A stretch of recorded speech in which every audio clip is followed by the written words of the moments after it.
Welcome to Sports Guyz for another edition for the weekend update, September 16th, 2024. What a great weekend of sports. How you doing, Robbie? Doing great, thanks.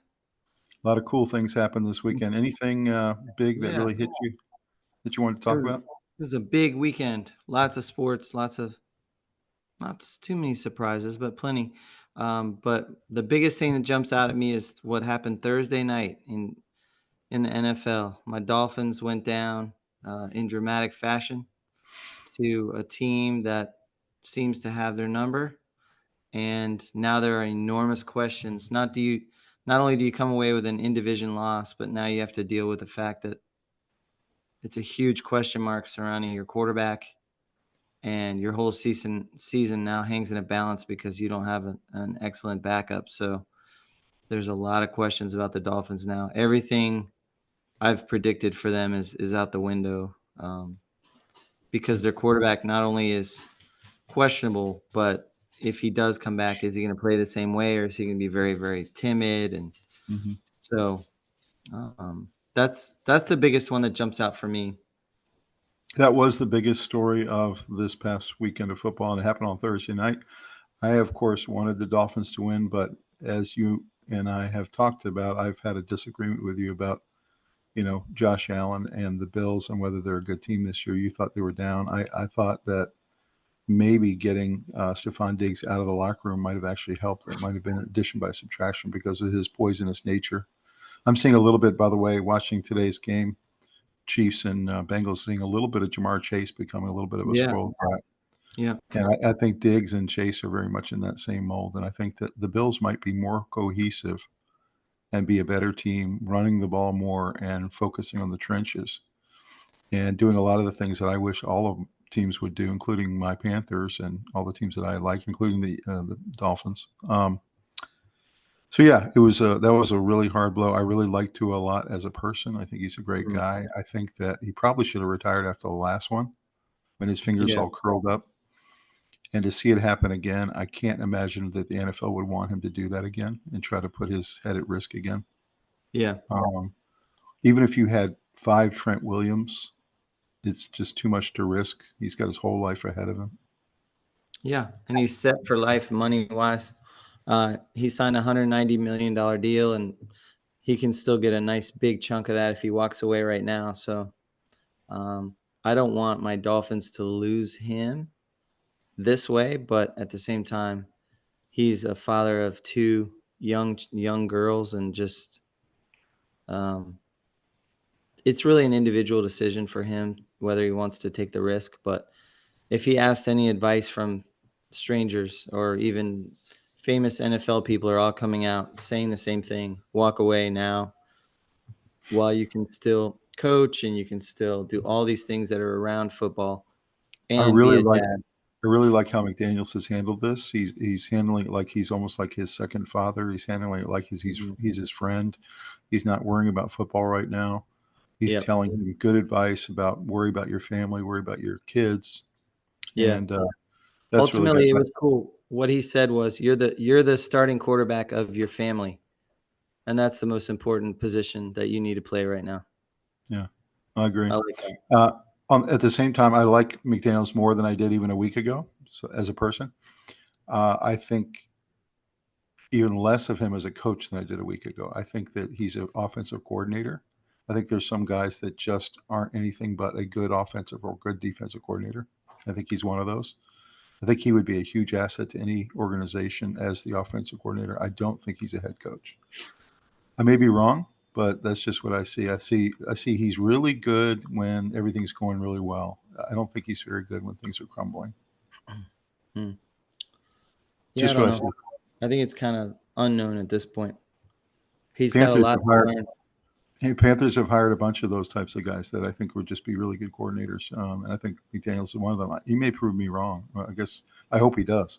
But that's what it seems like to me, is that he's still pretty young, and NFL is a very complicated environment, and he's got to deal with the defensive and special team side of the ball as well.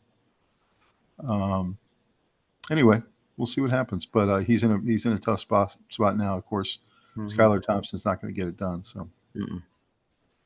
And we know that. And Tua has come out today and said that he is staying. So I saw that. it's going to be Saw that, yeah. interesting to. I don't know how you traverse these waters now. So, Any other big story hit you? not really a big story. Just it was interesting to watch all the unfolding of the events. I think Texas kind of catapulting up from a top tier team to maybe the favorite because Arch Manning giving that back up to Ewers Yeah. and the way they are beating people and I clearly they're can't dominating. I can't wait till the coaches and the AP poll come out on Tuesday. Sometimes they're different, and that'll be really interesting to see. But if Texas leapfrogs from 3-1, or if Ohio State goes up to 1 and Texas is 2, that'll be really interesting to see. But I think Georgia clearly is going to drop to at least 3 after a very disappointing performance yesterday, where apparently Kirby Smart was throwing things all around the locker room. He was so frustrated. So this is the first time I think he's faced adversity in 2 or 3 years. They've just had such smooth sailing to the championship game every year. I don't know. And now all of a It's a lot sudden, more complicated than that with Kentucky and everything. So maybe it is but I Kentucky. think Kentucky just gets under their skin and kind of has their number. But one of the games of the weekend was definitely the Chiefs against the Bengals. What a game. Fantastic game. And I thought Burrow was going to pull it off because Burrow's one of the only guys who can beat Mahomes. So, Right. Right. but You and I talked about this. He's number 2 after Burrow, and when he's healthy, I do believe that he's the second after best. Mahomes, after Mahomes, he's the Yeah. second best quarterback after Mahomes. Yeah. Yeah. Yeah. Let's take a look at some of these stories. All right. All right, this is our weekend update, September 16, 2024. So great to see the football season in full swing, and you got all the fall sports. You got baseball coming up in the playoffs.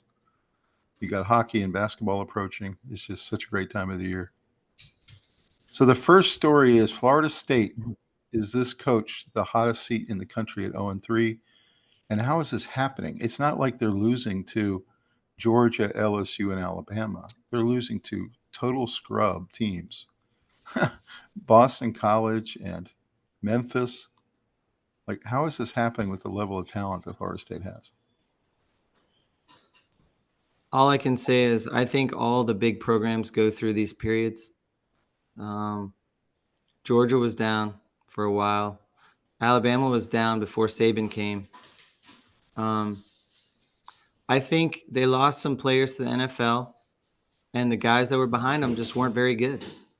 And I think maybe they need to look internally at their NIL system, how they're recruiting. Is their recruiting system substantial enough? I don't think they have as much talent as everybody thought. You think? You think that's what it is? Or is it just they haven't gelled? Or what is it? I think they have not gelled. I think that the players are not fitting the system they're trying to run, and I don't think they have as much talent as everybody thought. I really do think it's a talent issue too. How do they go from being a shoe-in for the playoff and one of the top 2 teams in the ACC to this guy wearing the bag over his head and saying maybe we're going to be 0-12? Like, how does that happen? I mean, you don't lose your whole program in 1 year, you know? No, I think they were slipping last year, but they had good quarterback and good wide receiver play, and they had just enough defensive players to make a bit of a run. But I think that was kind of an anomaly, and they've definitely gotten worse from there, graduating those guys and putting them in the NFL. And sometimes things go poorly, and then it starts to spiral. So they're in a spiral. And the question are they going to stick with Norvell, or are their boosters going to insist that he gets bought out and they go hire a big time guy? I don't know, because I think that he's a really good coach, and I think they'd be foolish to get rid of him. But I heard this a long time ago. They were talking about the Panthers. Richardson was talking about how when the fans are upset, that's okay because that means that they care. It's when you have apathy that it's time to make a change. And one of the biggest symbols of apathy, by the way, is the brown bag on the head. Mm-hmm. When you start seeing that in your stadium, it becomes time to make a change. Guess When who's people been seeing that in when the stadium after 2 games? The the Panthers, my Panthers, Panthers. yeah, that's right. Everyone's wearing bags. It's not that you automatically make a change. It's when thinking about making a change becomes possible. It's a warning There sign. It's a It's a warning sign. warning. Yeah, it's a red flag. And, brown bags on your fans' heads mean that they're trying to hang in there, but they don't wanna be seen publicly because it's too humiliating because it's so bad. That's a bad sign. When you see fans are angry, that's a good sign. That means we don't accept the level of incompetence we're watching. So let's say they go 4-8 or 5-7. You think that's enough to keep him in place at least for another year and see if he Yeah, can turn it around? yeah, but he starts immediately on the hot seat the Okay. next year. My last question for you on this slide is this karma for Florida State suing the ACC and trying to get out of the ACC? Feels a little bit like karma. No, but to me, it feels a lot like they didn't go to the playoff last year, and it feels kind of like because the letdown, the Mhm, program kind of still in a funk or something. Like maybe. And the Jordan Travis injury was it, so devastating to them. yeah, it's kind of Mm. like when yeah, they were so excited about their season, they were playing so well, and then it They were 10 unraveled and like 0. that. They were Yeah, literally they're 10 and 0. 10-0, Yeah. they're killing people. They were playing great. They had the swagger. The chop was going. They were happy, and the season ended ugly, and they got left out, and so I think they're still in that funk where they Mhm. can't shake it. They feel like second class. Well, They leave you remember their backup quarterback who started that game that was disastrous. He couldn't even terrible. complete a pass, you He know? was terrible, You look and at I that think and you look at what Texas has as backup. yeah, It's kinda I know. like, wow. I think recruits saw that and were like, maybe they're not all that. Mhm, Maybe there's just enough people there to get in my way of playing, but not enough to make any kind of run. mhm. We're gonna see because I think if this continues, his seat's gonna get hotter and hotter. We'll see. Next one is Georgia a national title threat or are they overrated? And this was a article that came out this morning that said the 3 most overrated teams this year are Georgia, Penn State, and Notre Dame, that all 3 of them had been given way too much credit in the preseason before anybody saw them play, and that they're all very beatable and they're all, good, but maybe not elite. What's your thought? I I think they're not overrated. They're very good. The Kentucky thing is easy to explain.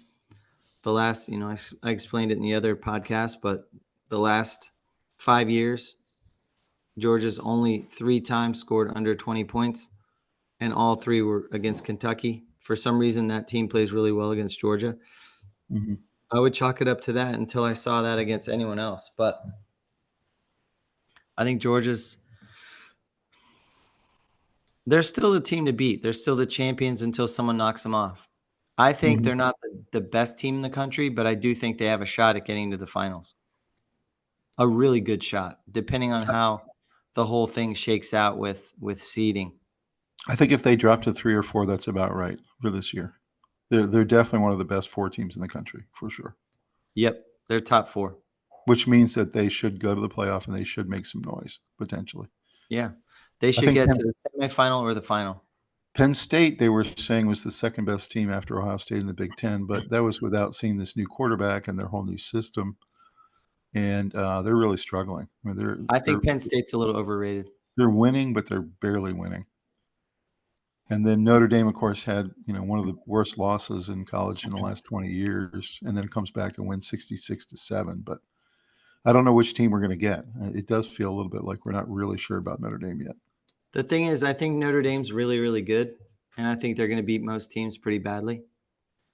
But I wouldn't be surprised if you see one more ugly game out of them, where they might even win it, but they're beatable. So I would say they're slightly overrated, but not too much so since that loss. They might be undervalued right now.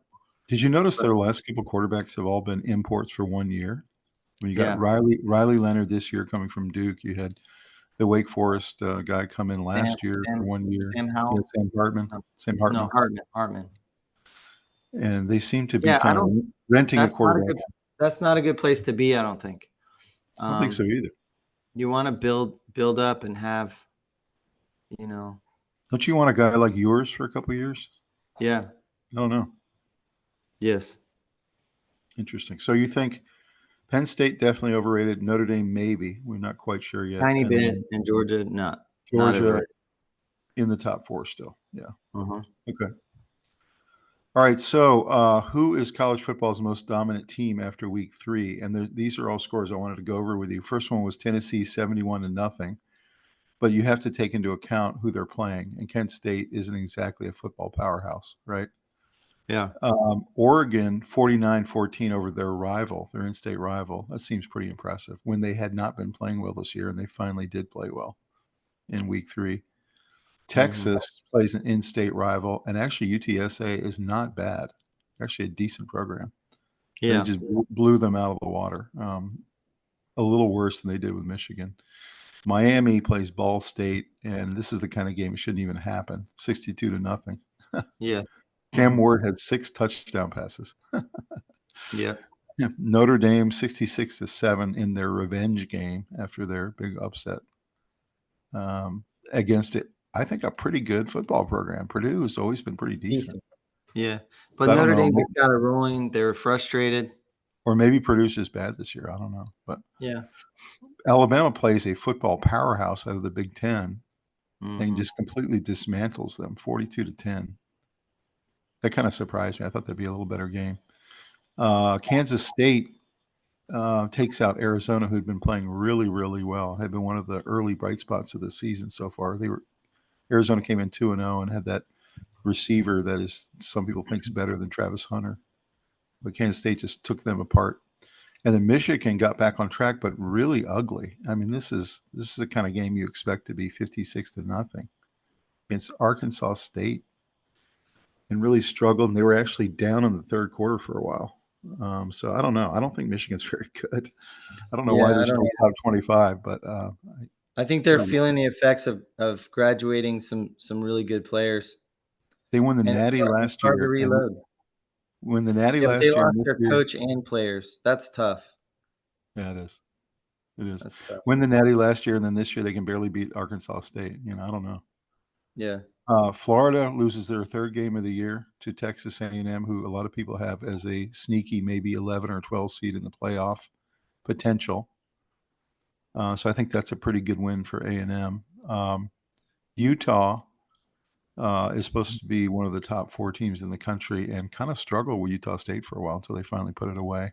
In-state rivals, though. In-state rival, yeah, still a good win, but not nearly the blowout everyone thought it was going to be. Georgia, Kentucky, of course, just shocking. I mean, 13-12, barely pull it off at the end. And then LSU, South Carolina, we talked about South Carolina being a sneaky good team this year, and LSU was able to come out on top on that one. So who do you think is this year's most dominant team? Okay, so what I'll say is the eye test, Texas whipping UTSA was impressive. Mm-hmm. Probably the most impressive. But the one that jumped out at me where it was really a whipping of a good team was Alabama beating Wisconsin. Mm-hmm. Wisconsin is not an easy place to play. It's a huge stadium. They do that jump around. They create a lot of energy. Mm-hmm. They pound the ball and play really good defense. That was a Whipping really impressive win because Wisconsin plays good, solid defense, and they run whipping the ball a lot. Wisconsin at their home is an impressive feat. Yeah, I agree. And I think that was the most impressive feat, even though what Tennessee's doing to bad teams right now is unbelievable. And then beating NC State when they were ranked, that was impressive. What Texas is doing is incredible. And then Miami looks like they're headed for deep playoff run. So, I agree but with you. I think for the me, most impressive win of the weekend was Alabama over yeah, Wisconsin at Wisconsin. Yep. But I think the most dominant team right now is Texas. Me too. They're just absolutely rolling. The incredible win was Alabama, but the team that looks the scariest, no one wants to play, is Texas. Mm-hmm. That's right. So winners of the week, we had Arch Manning, number 16, come in second half of the game and just absolutely dominate in this game. So we have one of the winners of the week is Arch Manning getting some playing time and playing really, really well. So the Texas knows they have two bona fide star quarterbacks. And also the Texas football program is just obviously on the rise and has been for 2 or 3 years now. So those two are winners of the week. Another one is Indiana University, which is sitting at 3-0 for the first time in 25 years. All of a sudden, it's a little bit resurgent in the Big Ten. You have Washington State also at 3-0. They've beaten both Boise State, one of their big rivals, and also they this past weekend beat University of Washington, who had just been in the college football playoff. And Washington State knocks them off. So they're sitting at 3-0. So they're definitely one of the winners of the week. And then Travis Hunter just had one of those unbelievable games that reminded you why he's going to be a first-round pick. Yeah. Just absolutely exploded off the page in all his highlights. So those are all of our winners of the week. Any of those surprise you? Surprise me? No, I think it was cool to see Hunter and Colorado do what they did. I mean, Indiana is probably a bit of a surprise, but not really. You know, Virginia would have been right there if we'd gone 3-0. I would have put the Virginia logo there. But yeah, Indiana, Washington State, those two teams knocking some of their rivals off and going 3-0. First time in a long time. Some of the losers of the week, we had West Virginia lose a 10-point lead with 2 minutes left to Pittsburgh. Yep. Totally blew that was wild. It was a wild game. Not sure how they let that lead slip away with that little time left. And then Kansas, what came into the season, a lot of people talking about them might be a sneaky 11 or 12 team in the playoff, and they've lost 2 in a row and in pretty bad style. And they have a quarterback who's very highly ranked and very highly recruited, and they just haven't clicked yet. You know, they just haven't been playing well yet. And then of course Florida State is obvious for loser of the week. Their season's over. And really, they probably should start looking at maybe putting in their backup, kind of like start looking to next year. Yeah, and there's somebody missing in that grouping. And then okay, you can add it. Let me first start with Kirby Smart as the last one there, being because he really lost his temper apparently and kind of trashed their locker room. And really lost his cool in front of his players. I don't know if he did that intentionally to try to send a signal that this is unacceptable. Yeah, unacceptable. Yeah, maybe, or but apparently it was kind of inappropriate. Lots of cussing and throwing chairs and stuff. And I don't know if it's Kentucky gets under his skin or if he saw just a pathetic performance. 13 points. They usually get that per quarter. So what was your other one? Florida. Yeah, Florida. Ooh, Florida's having a bad season. You know, Naper's another guy who's I think's on the hot seat. He was I think he's on the hottest seat of all of them. You think so? Yeah, he was kind of on the hot seat last year. Yeah, he's me first one fired. When I saw his press conference, he sounds kind of weak and just looks disheveled. He looks like Sirianni, but like maybe worse. Like he doesn't know how to turn it around, kind of. I don't even know what's happening right now. He looks bewildered. When you see Mike Norvell up there for Florida State taking the heat, you feel like the program's still under control. They're just in a really bad cycle. But Florida seems like we need to make a change kind of thing. That's what it seemed like to me. So Florida to me was the one we had to add for losers of the week. I could agree with that. And for sure. Of course, if that's just college, if that's all we're doing, but I would put the Dolphins in there. Well, let's talk about that.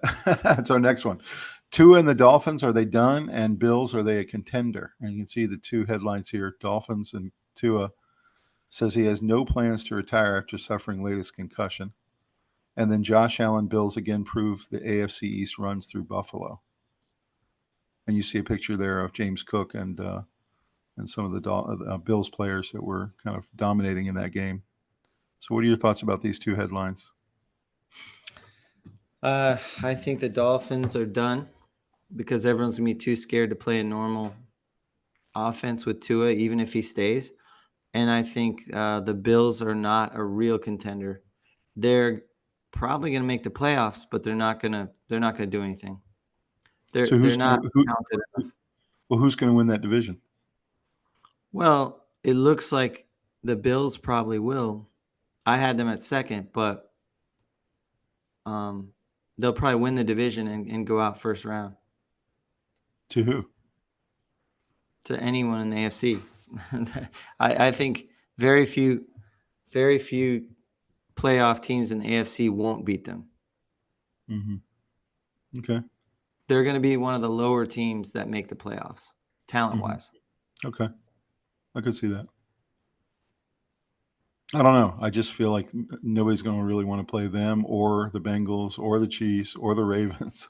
I I think all mean, four of those teams can make a if the run. Bills go on a winning streak and they have home field advantage and it's 22 below, like the Dolphins had to go to Kansas City last year, Mm-hmm. the cold can mess stuff up and make teams play out of sorts and all that stuff. But if they end up playing somewhere else that's not as cold, or You know they're what's going to amazing is Buffalo and the owner of the Bills just approved a $4 billion new stadium. That's going to be a domed stadium. it should. They're going It dome just should. like you recommended. Yes. So, yeah. What I realized was it was fun playing out in the snow when I was little, and I loved it. Mm-hmm. And I get nostalgic when I see a snow game. Mm-hmm. But snow games are 9 to 6, and they're not that fun to watch. Mm-hmm. It's not the best football. It's like watching what happened in Brazil. Everyone's slipping everywhere, Mm-hmm. and you Right. know that you're not watching the best possible product you can see. So I don't want to pay $400 for a ticket to go watching people, everyone slipping down and falling. And So going back to Tua, if you were his father, would you recommend to him to retire or stay? yes, retire, What about if you're his coach? retire. And what about if you are the NFL? Retire. Okay.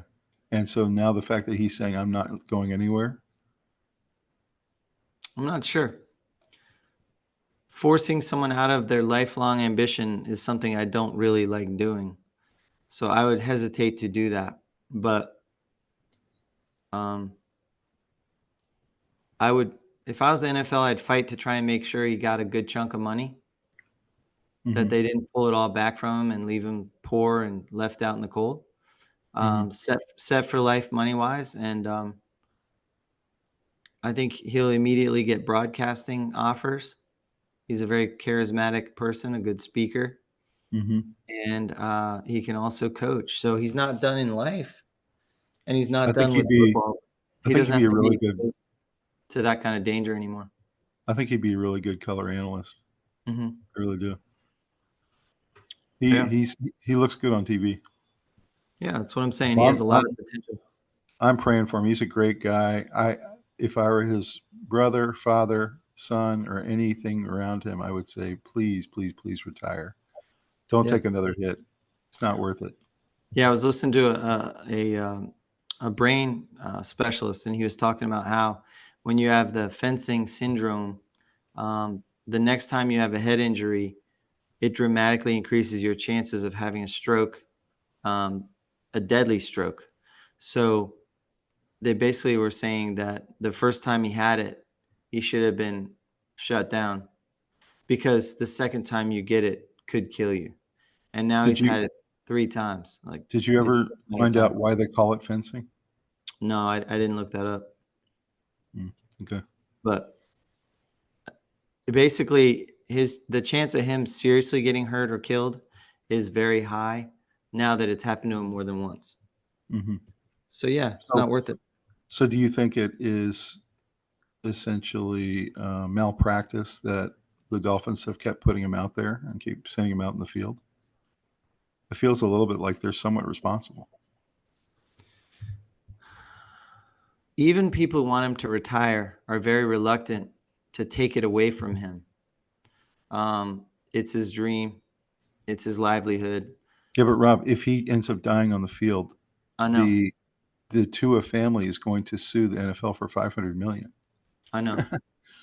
The And so NFL is they just can't have it. I Can't have it. promise you they're gonna have him sign a waiver saying, "I have been advised not to play anymore, but I'm going to, and I'm gonna assume the risks." They're gonna make him sign that. And if they can document all the emails they're sending to him, letters to his agent, please make him retire. They'll have some protections. They won't be twisting in the wind. Would you want to But be his left tackle trying to protect him? And like sitting there thinking to myself, if I miss one time, it could kill him. I don't know. no, I mean I I wouldn't wouldn't want want that. I wouldn't I want to do want him that. to retire, but I'm real nervous about telling somebody that they can't do what they dreamed of and they got to that level and now I'm going to take it away from them. Like I wouldn't want to be responsible for that. Hmm. For sure. I would just try and talk him into it as hard as I could and let him make the decision.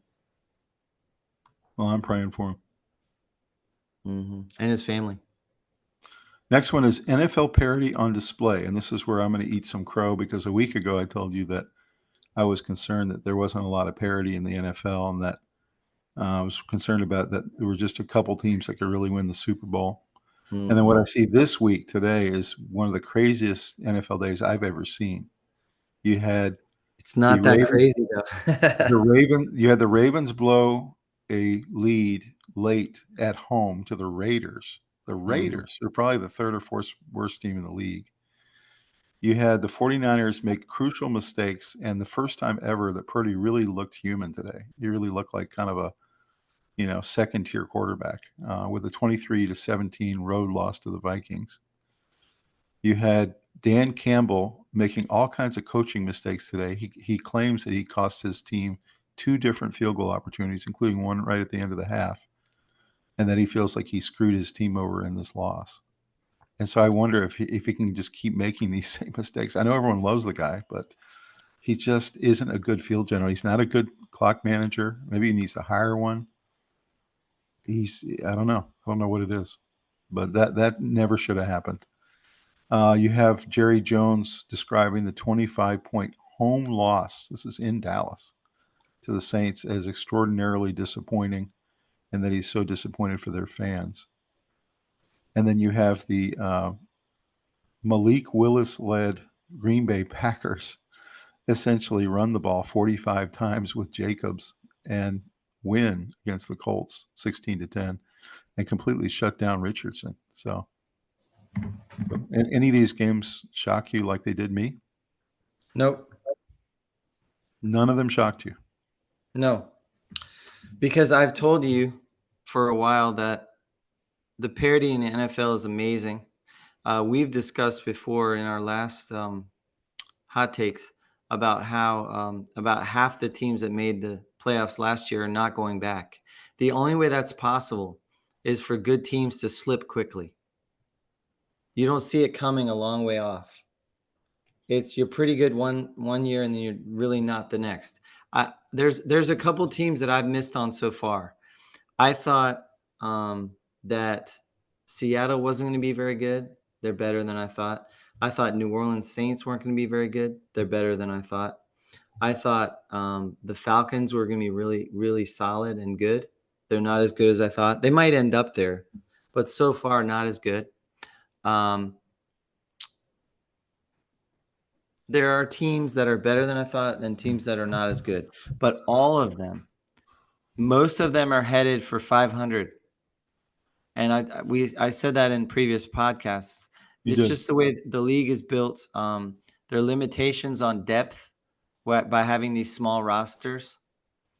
The way quarterbacks are being paid limits what the rest of your roster can look like. There's all kinds of weird stuff And that we have happens. to remember there's professionals on both sides, Yeah, and there's really good coordinators on both sides. So you have right, a Vikings defensive coordinator who's very good, who schemed all week on how to stop the 49ers. right. You have And a Packers offensive coordinator who schemed all week. How can we win this game with Malik Willis, who can't do very much? right, Oh, we can run the ball with Josh Jacobs every down. every down Yeah. it's a blueprint for it. So to me, the parity in the NFL is real. We witnessed Joe Burrow, who's on a team that looks like it's reeling and not doing well, almost beat the Chiefs, and it would have been very believable if they had.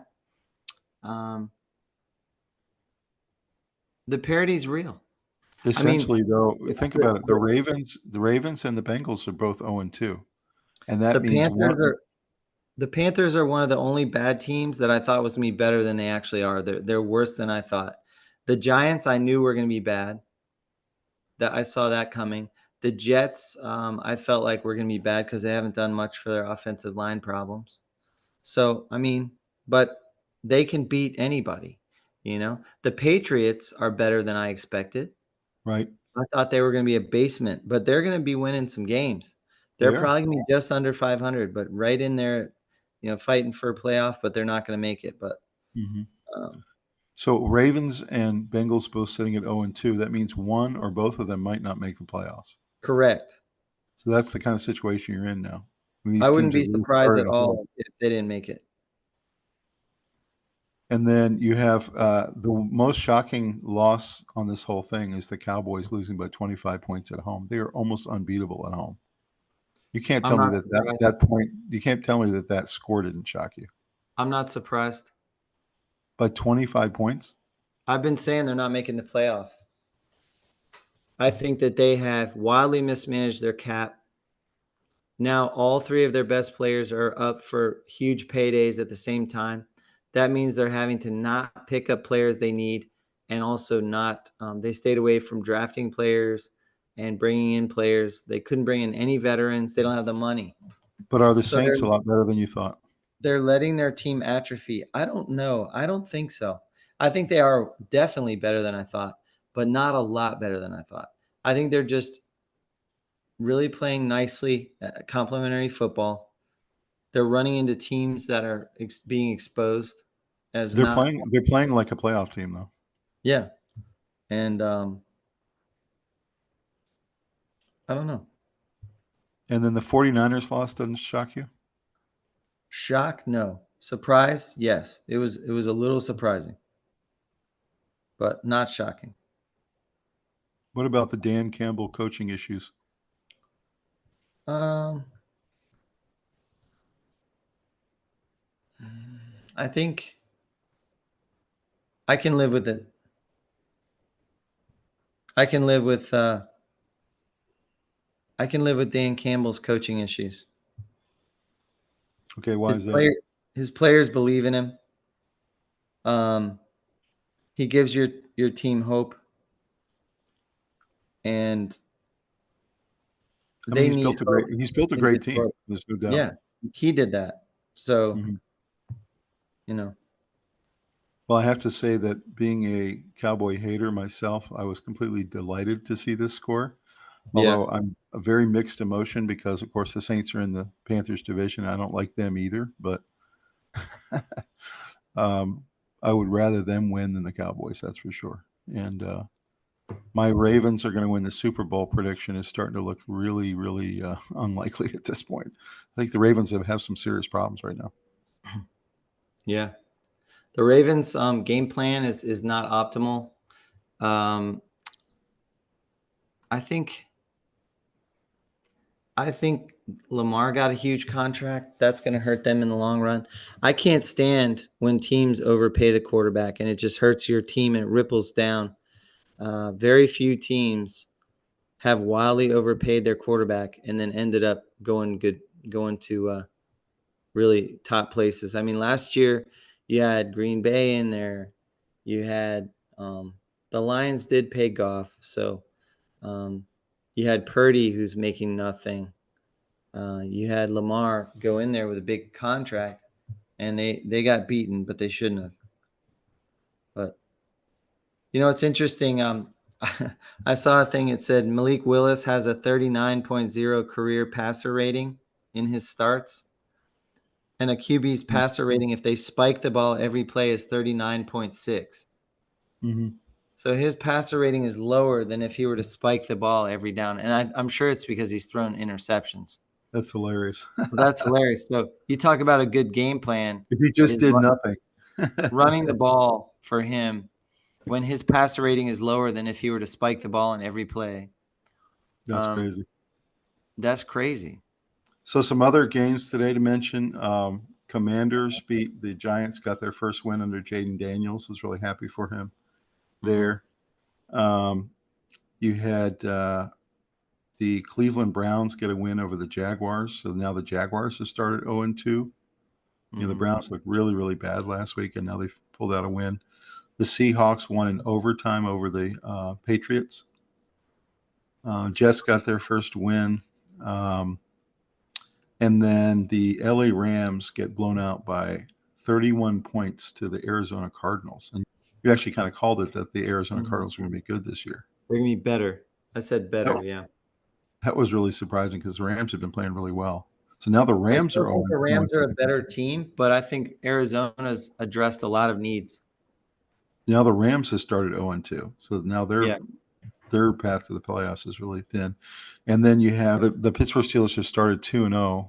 Yeah. And the Denver Broncos have started 0-2. And Bo Nix was only able to muster 170 yards of total offense with his offense.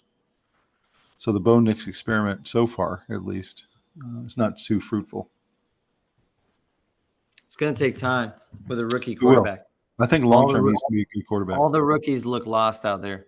And some of the second years look kind of lost. So it takes time. I think Denver's offensive line is not very good. No, they are good. They're very good. Yeah. Are they? They had the number 1 rated lineman last year, and their line was 6th, and they've added pieces. So it's just that he's deer in the headlights because he's a rookie? Because it just looked like he looked very confused today on some of his throws. I think they're sending exotic blitzes, and he looks lost. He's a rookie. Yeah. Okay. I could see that. Also, they don't have a lot of skill position players. So you're doing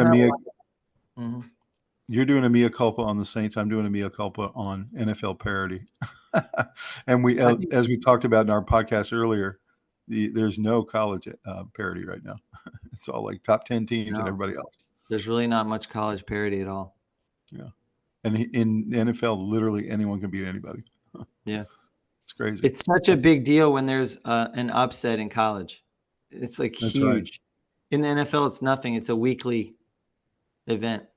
So this is pretty wild. The best 2 games of the year in week 1 and 2 have both been involving the Chiefs. You have the Chiefs beating the Ravens 27-20. You have Pacheco went off in that game, and you see the picture there of Zay Flowers. The play before the final play where the guy stepped on the line, Zay Flowers was absolutely wide open. Rob Pope would have hit him right in the numbers for a touchdown, and Lamar missed him. And that's why he's holding his head. He's like, because that would have been ball game. Well, at least tie up. It would tie, yeah. And then today, an absolute epic game. Both of these felt like playoff games. They really did.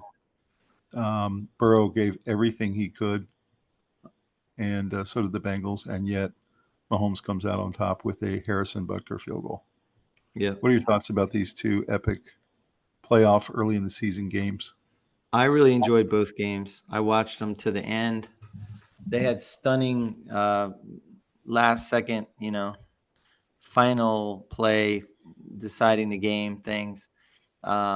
Star power, showing Taylor Swift celebrating in the box. It was a spectacle, both of them, and it was pretty good football.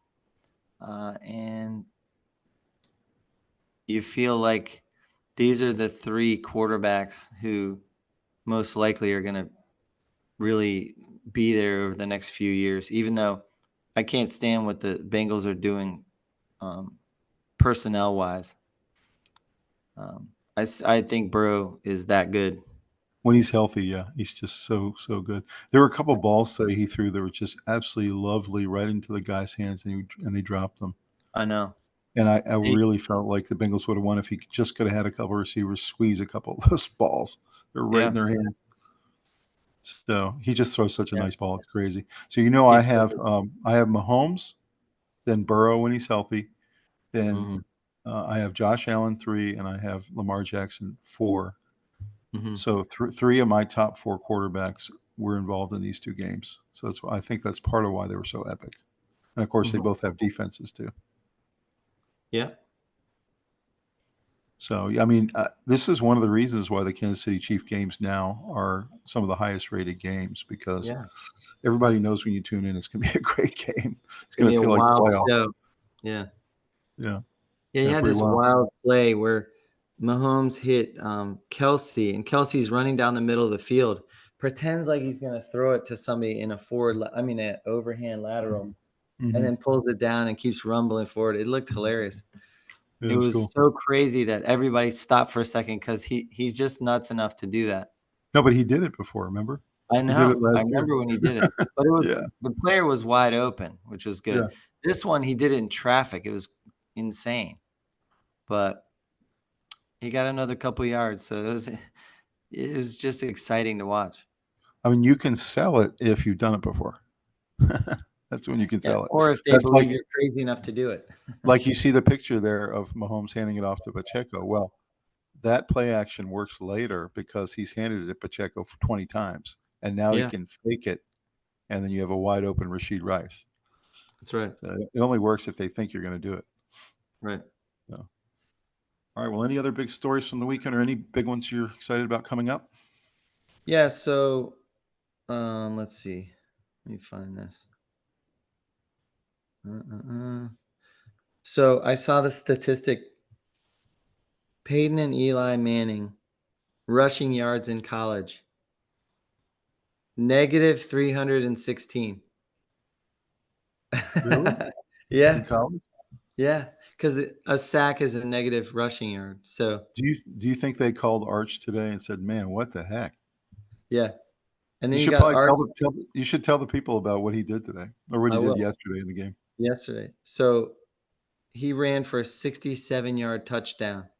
And when he was doing that, they clocked him at over 21 miles per hour, which is the top speed of Lamar Jackson. So you got Peyton and Eli running for negative 316 yards in college. And you have Arch coming in and running for a 67-yard touchdown at Lamar Jackson's speed. And he's not the starter. And he has a cannon. He has a cannon arm on top of Lamar Jackson's speed. I know. I know. And Steve Sarkisian came out and said people are underestimating the athleticism of Arch Manning. And I would say that's an understatement. Wow. So he's basically the Manning brothers, but way more athletic. He's the Manning brothers with Lamar Jackson's legs. Yeah. But does he have it up here? Does he have it up here? That where You Peyton see? and Eli was at the line of scrimmage, always Yeah. audibling and Omaha, and all that stuff. No, I know. But we'll see. But it looks like he's developing that. So, I mean, the you other know, thing Peyton had over almost every other quarterback in history was the ability to release it in about 1.5 seconds. I've never seen yeah. a quicker release. He Oh, always Dan had his Marino. guys Dan doing the Marino. slants. He always had the slants going, and he Yeah. would just boom, boom, boom, boom. You couldn't get to him. It was so frustrating. Yeah. Well, Peyton really knew how to read a defense, and he knew when you were trying to disguise a defense, he could sense it. He was so good at doing at the line adjustments. I'm This not week, sure there's ever been a quarterback that could adjust more than he could. we got the Jets and Patriots on Thursday Night Football. Like that'll be a pretty good game. Hmm. You got two division rivals there, and Mayo and all this kind of stuff. And then in terms of the upcoming college games that matter to us, we got North Carolina State, NC State at Clemson. Hmm. That's going to be tough. Yeah. Clemson's favored by 15 points. And at this Virginia, time, it's unclear what's going on with NC State's starting quarterback. So even though the backup looks fine, you don't want to be playing Clemson as your first real start. mm-hmm. So You got Virginia is playing Coastal Carolina. You got North Carolina is playing JMU for the first time ever. They've never played before. That's going to be a really interesting game. yeah. You've got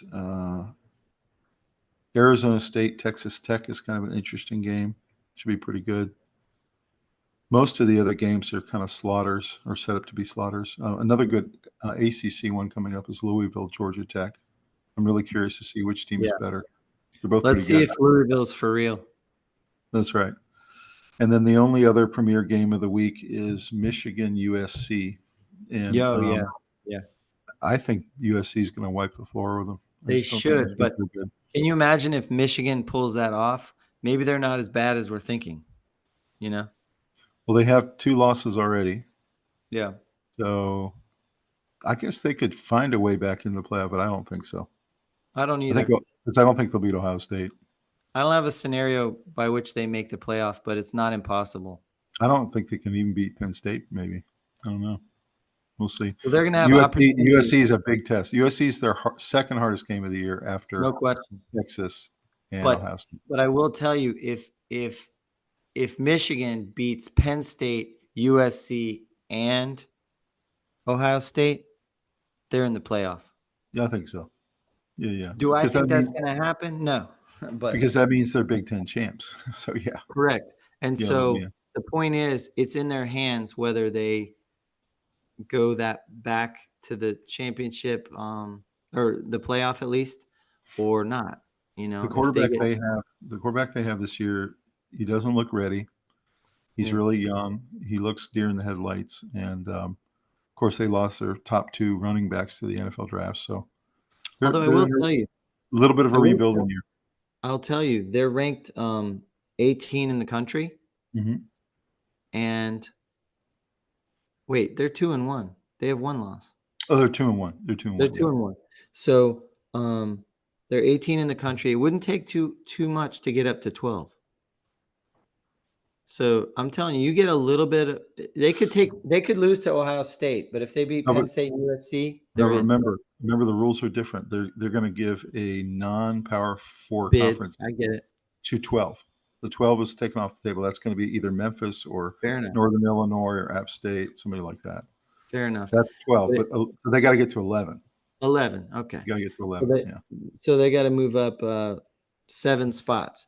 That definitely could happen if they pulled off some big wins. If Big they had all wins. the wins you're talking about, they would be at 11 for USC sure. and Penn State. If they beat those 2 and lose to Ohio State, I still think they're in. And now Indiana, all of a sudden, if you beat them, is a really good win. It's like a solid win Yes, for your that's right. resume. Yeah. They have some hard teams on their schedule. If they were to beat them, Of course, they would. Indiana could also knock them off too. They're pretty Right. good. But that's the risk of it all is you'd have to earn your spot if you were to go. Mhm. So, That's right. yeah. Well, guys, thanks so much for joining this week for the weekend update. You'll see us next week. We always recap the football weekend. Really appreciate you being here. Like the video and subscribe to the channel. We got a lot of great stuff coming your way, and we hope you guys have a great night. A lot of great football coming. See you.